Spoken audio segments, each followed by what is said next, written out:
Have you ever noticed how some people seem to shrink in your presence, avoiding eye contact, hesitating to speak, or even steering clear of conversations with you altogether? It's a phenomenon that might leave you puzzled. Could it be something about your personality that unintentionally intimidates others? Baruch Spinoza, one of history's most profound philosophers, offers a unique lens through which we can understand this dynamic. In his seminal work, Ethics, Spinoza delves into the nature of human emotions, relationships, and the pursuit of understanding, arguing that much of what we perceive as intimidation stems not from malice, but from a lack of self-awareness.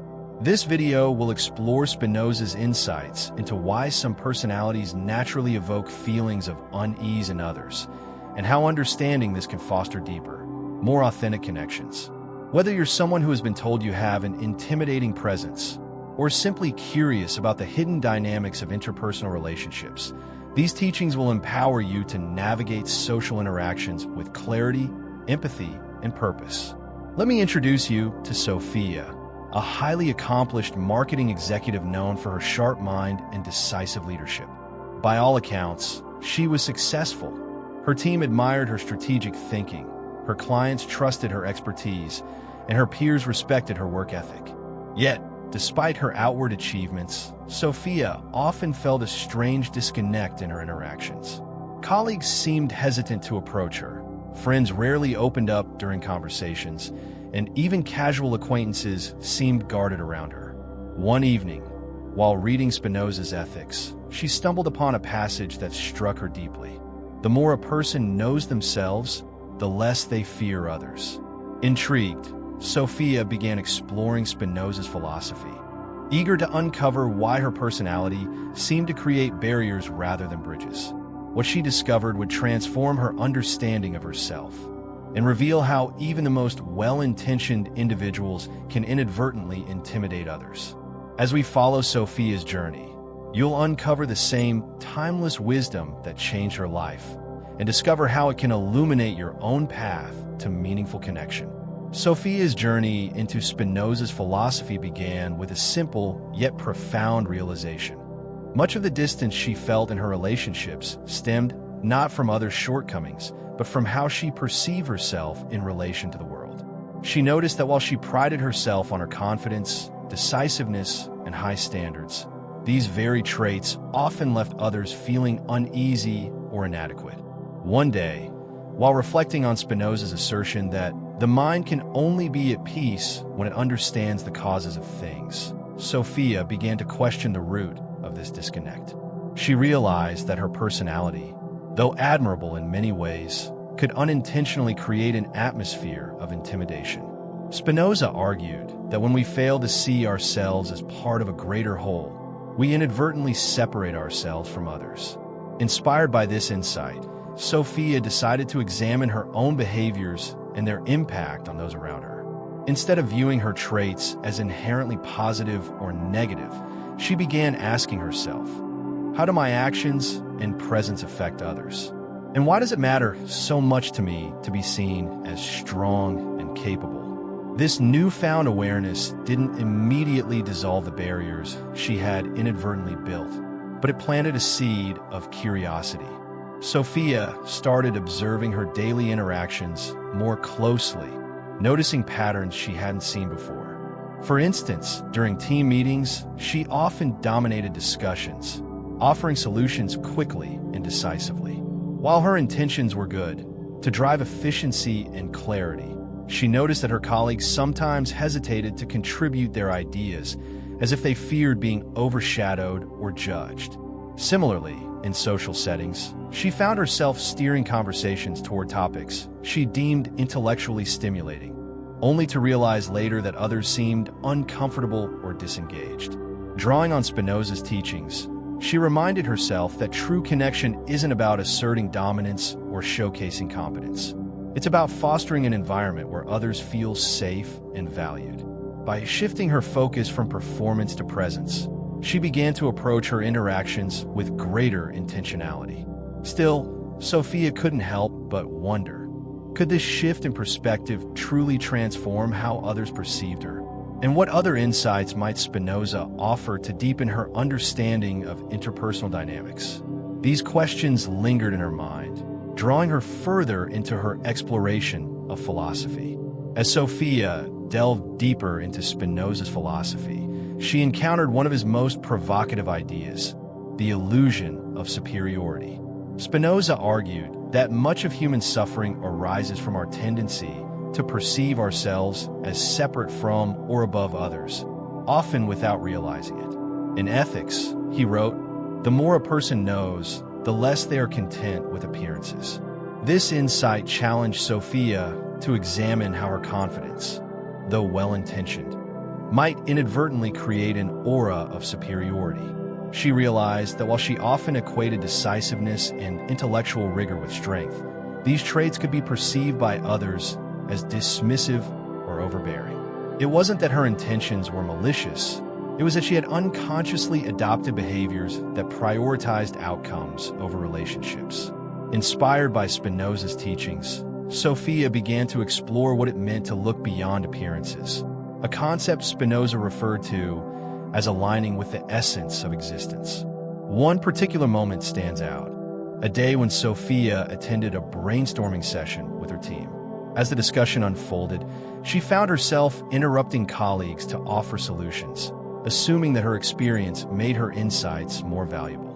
Initially, she justified her actions as a way to streamline the process, but recalling Spinoza's principle of understanding the causes of things, she paused and asked herself, "Why do I feel the need to take control? Is it because I truly believe my ideas are better, or because I'm seeking validation for my competence?" By reflecting on her motivations, she realized that her behavior stemmed more from a subconscious desire for recognition than from a genuine effort to collaborate. This realization allowed her to step back and create space for others to contribute. To her surprise, this shift not only fostered richer discussions, but also deepened her relationships with her team. Still, Sophia wondered how consistently applying this principle might reshape her interactions. Could it help her transcend the lingering sense of disconnect that haunted her? These questions deepened her commitment to exploring Spinoza's wisdom further. As Sophia's understanding of appearances deepened, she began to explore another cornerstone of Spinoza's philosophy, the role of desire in shaping our social behavior. Spinoza argued that our desires, what we seek, what we cling to, and what we fear losing, are central to how we experience connection or disconnection. In Ethics, he explained that when our desires are misaligned with our true nature or driven by external validation, they lead to suffering. This insight struck a chord with Sophia as she reflected on her own life. She realized that much of her need to assert herself stemmed from a subtle yet pervasive desire for recognition, a need to be seen as competent, authoritative, and indispensable. When this desire wasn't met, she felt frustrated and disconnected, as though her contributions were undervalued. Inspired by Spinoza's teachings, Sophia decided to examine her desires more closely, asking herself, "What am I truly seeking in my interactions? And why does it matter so much to me?" This process of introspection revealed something profound. Many of her desires were rooted in societal expectations rather than her authentic self. For instance, she had always equated leadership with control, believing that taking charge was the ultimate marker of strength. But when she paused to consider what truly brought her joy, she discovered that her happiest moments came not from asserting dominance, but from fostering collaboration and mutual respect. By aligning her desires with these deeper values, she found that her sense of unease began to soften. One particular evening stands out, a time when Sophia attended a casual dinner with colleagues. Instead of focusing on steering the conversation toward intellectual topics, she allowed herself to engage fully in the moment, sharing stories and laughter without hesitation. To her surprise, this vulnerability fostered a deeper sense of connection, one that went beyond surface-level pleasantries and tapped into the shared essence of their humanity. Still, Sophia wondered how consistently aligning desires with authenticity might reshape her long-term experience of relationships. Could it help her cultivate interactions that felt truly reciprocal and fulfilling? These questions lingered in her mind, guiding her further into Spinoza's wisdom. As Sophia continued to explore the alignment of her desires with authenticity, she began to delve into another transformative aspect of Spinoza's philosophy: the role of emotions in shaping our experience of social dynamics. Spinoza argued that emotions are not inherently good or bad. They are natural expressions of our interaction with the world. However, when we fail to understand their causes, they can lead to suffering. In Ethics, he explained that emotions like frustration or disconnection arise when we perceive ourselves as separate from what we value. This insight challenged Sophia to examine how her emotions influenced her social interactions. She realized that much of her discomfort was rooted in suppressing her own feelings, whether it was irritation over trivial conversations or impatience with others' lack of intellectual curiosity. By ignoring these emotions, she had inadvertently reinforced her sense of isolation. Inspired by Spinoza's teachings, Sophia decided to embrace her emotions as signals rather than burdens, asking herself, "What is this feeling trying to tell me? And how can I use it to deepen my understanding of myself and others?" This practice of emotional awareness transformed how Sophia approached her interactions. For instance, one afternoon, after a particularly draining team meeting filled with surface-level discussions, she found herself overwhelmed by a wave of frustration. Initially, she tried to push the feeling aside, focusing instead on preparing for the next task. But recalling Spinoza's principle that emotions reveal truths about our nature, she paused and allowed herself to sit with the feeling. She realized that her frustration wasn't just about the lack of intellectual depth. It was about yearning for genuine engagement and mutual respect. By acknowledging this truth, she felt empowered to take small steps toward fostering those qualities. She began initiating conversations with colleagues that balanced lightheartedness with meaningful topics, inviting them to share their thoughts and experiences. To her amazement, these actions didn't alienate others. They enhanced her relationships, leaving her with a renewed sense of connection. Still, Sophia wondered how consistently practicing emotional awareness might reshape her long-term experience of social interactions. Could it help her navigate even the most challenging moments of disconnection? These questions deepened her commitment to embracing Spinoza's path to understanding.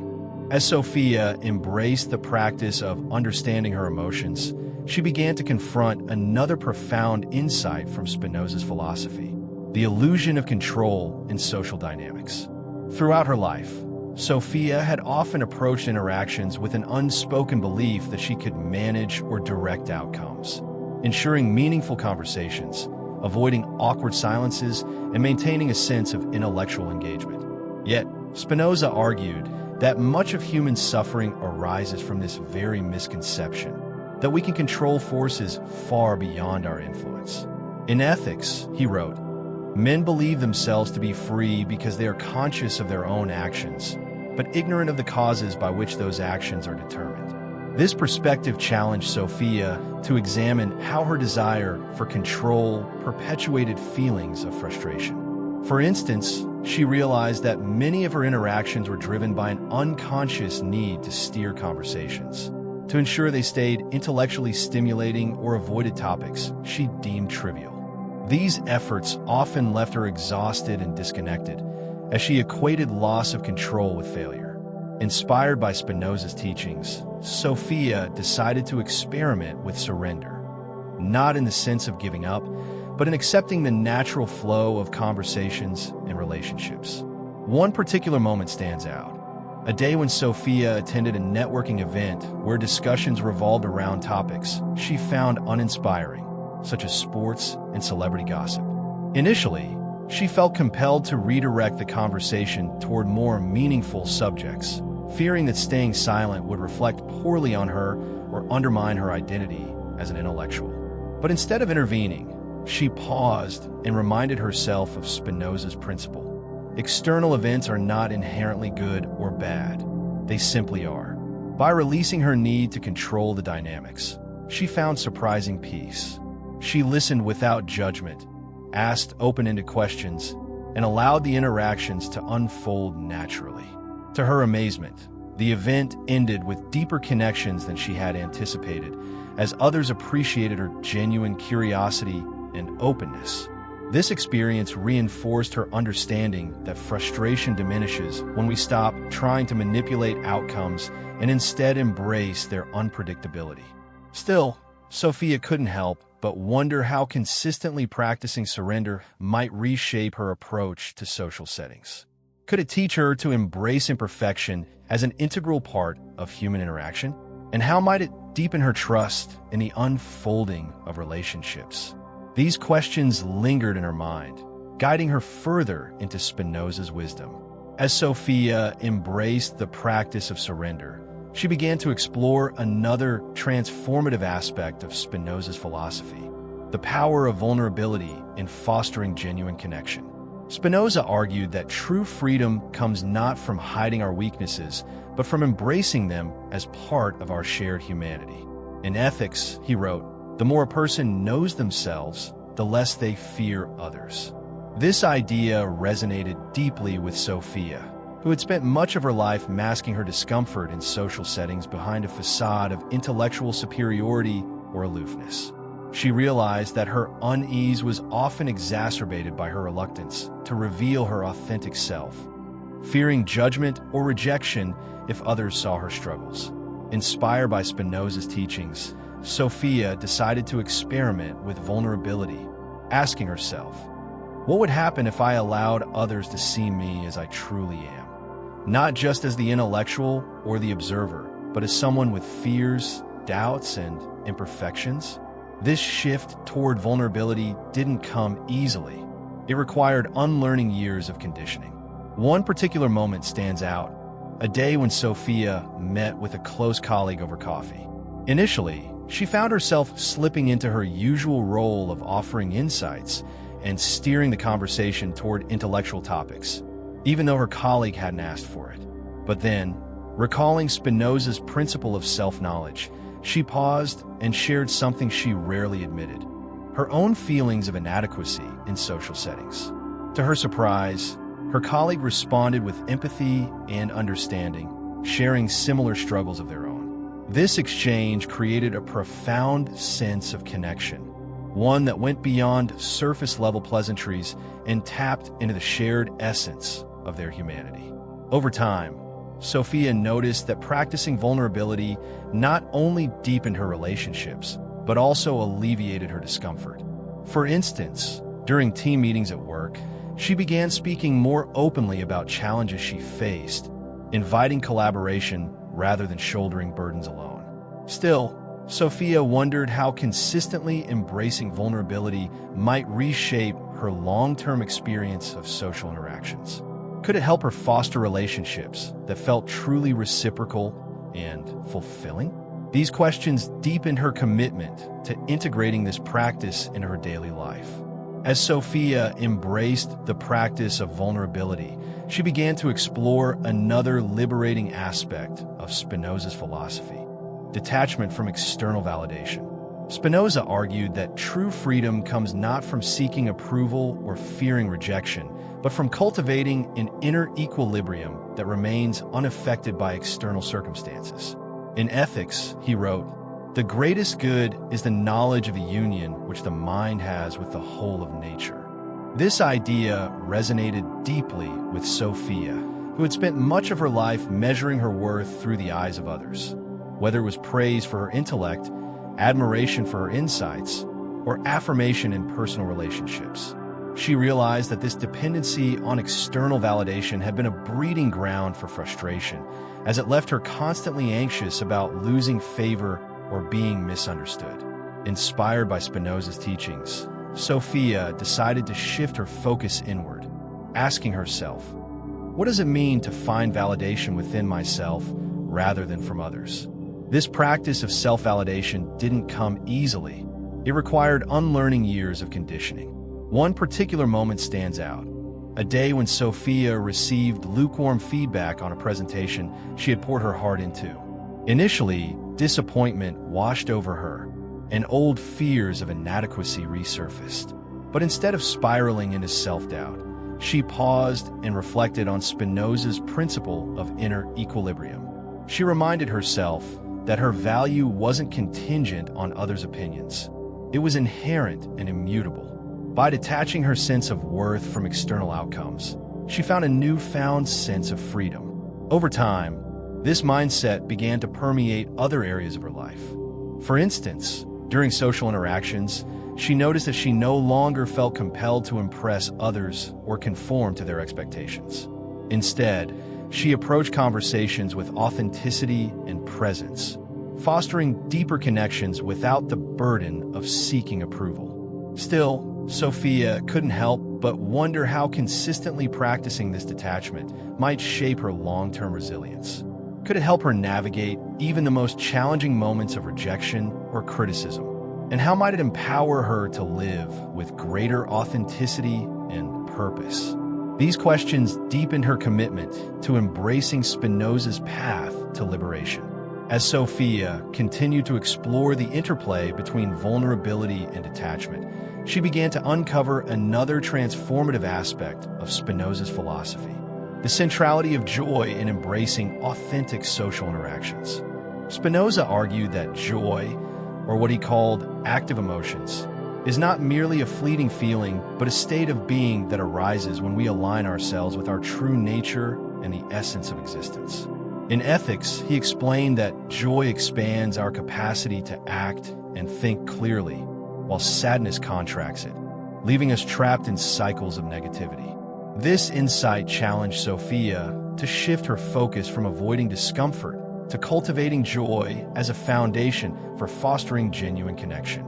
She realized that much of her frustration stemmed from scarcity mindset, an underlying belief that social interactions were inherently lacking and that she needed to constantly strive to make them meaningful. Inspired by Spinoza's teachings, Sophia decided to experiment with practices that fostered joy, such as immersing herself in creative pursuits, spending time in nature, and nurturing meaningful relationships.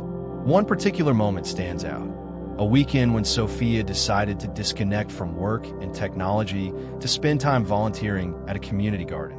As she worked alongside strangers, sharing stories and laughter, she felt an unexpected surge of joy, not because of any external achievement, but because she was fully present in the experience itself. This reinforced Spinoza's idea that joy arises naturally when we engage in activities that align with our authentic selves. Over time, Sophia noticed that cultivating joy didn't just alleviate frustration. It transformed her entire outlook on social interactions. For instance, during stressful periods at work, she found that moments of shared humor with colleagues or brief pauses to appreciate small victories helped her maintain perspective and resilience. Still, Sophia wondered how consistently prioritizing joy might shape her ability to face life's inevitable challenges. Could it help her approach even the most awkward or superficial social moments with grace and courage? And how might it inspire others to embrace joy as a path to freedom? These questions deepened her commitment to integrating joy into every aspect of her life. As Sophia reflected on the principles she had embraced: vulnerability, detachment, joy, unity, and surrender, she realized they weren't isolated concepts, but interconnected threads woven together by Spinoza's profound vision of existence. Each teaching had challenged her to see frustration not as an external condition, but as an internal signal, an invitation to examine her beliefs and align herself with the natural order of the universe. Frustration was no longer a paralyzing force, but a guidepost pointing her toward deeper truths about herself and the world. In Ethics, Spinoza wrote, "The more a person knows, the less they fear." This journey wasn't about eliminating frustration entirely. It was about transforming her relationship with it, replacing ignorance with understanding, separation with unity, and control with surrender. Now, as Sophia stood at the threshold of a new chapter in her life, she felt a deep sense of gratitude and responsibility. The wisdom she had gained wasn't meant to be hoarded. It was meant to be shared. She realized that her story could inspire others to confront their own struggles with social interactions, offering them a roadmap to authenticity through Spinoza's teachings. With this in mind, Sophia committed to sharing what she had learned, whether through conversations, written reflections, or simply modeling a life lived with intentionality and purpose. Still, she knew that the work wasn't hers alone. It was part of a greater unfolding, a ripple effect of understanding that could touch countless lives. As she looked ahead, she prayed, not to a distant deity, but to the infinite substance of which she was a part, for the courage to continue stepping into the unknown, trusting that the same unity that guided her would guide others too. Her journey had revealed the secret Spinoza spoke of. Freedom from frustration is found not in escaping life's challenges, but in embracing them with clarity, compassion, and joy.